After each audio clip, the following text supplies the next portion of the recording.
सद्गुरू श्री ब्रह्मचैतन्य महाराज गोंदवलेकर यांचं प्रवचन 6 डिसेंबर. निरासक्ती आणि शरणागती. एखाद्याची सुरी असली, तिची लाकडी मूठ बदलून लोखंडाची केली, दुसऱ्याने चांदीची केली, कुणी सोन्याची केली, पण मारल्यानंतर परिणाम एकच. तसा प्रपंच चांगला असला, कसाही असला, तरी तो सुरीच आहे. त्याचा घात सगळीकडे सारखाच. प्रपंचाची आसक्ती म्हणजे त्या सुरीची धार आहे. म्हणून आपला धंदा, नोकरी सगळे उत्तम करावे, त्यात मागे पुढे पाहू नये.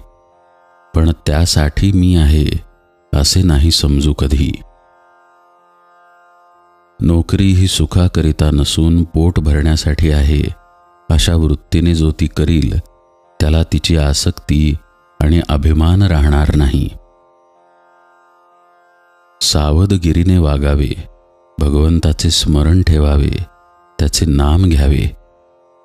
बाकीच्या सगळ्या गोष्टी प्रारब्धावर ठेवाव्या, यानेच समाधान मिळेल.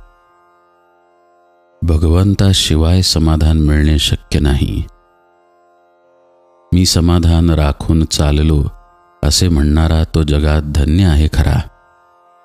ही धन्यता यायला भगवंताची अत्यंत आवश्यकता आहे. रामाच्या इच्छेने सर्व चालले आहे, राम करता आहे, ही भावना ठेवून आपण प्रपंच करूया.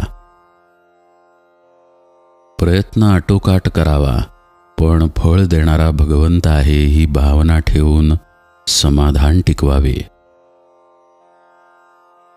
भगवंताची प्राप्ती व्हायला दुसरे काही नको, शरणागती पाहिजे. मी उपाधी रहित बनणे ही शरणागती आहे. माझेपणाची जी उपाधी आहे ती नाहीशी करायची असेल तर साधन तसेच पाहिजे. इतके उपाधिरहित साधन नामाशिवाय दुसरे कोणतेही नाही. ते साधन तुम्ही करा. भगवंताच्या नामाचे प्रेम यायचे असेल तर अंतःकरण शुद्ध पाहिजे. अंतःकरण द्वेषाने, मत्सराने, अभिमानाने भरलेले असू नये. एकमेकांवर प्रेम करा. घरातून सुरुवात करा. मुलगा आपल्याला सुख देतो म्हणून नाही, पण माझे कर्तव्य म्हणून मी त्याच्यावर प्रेम करीन.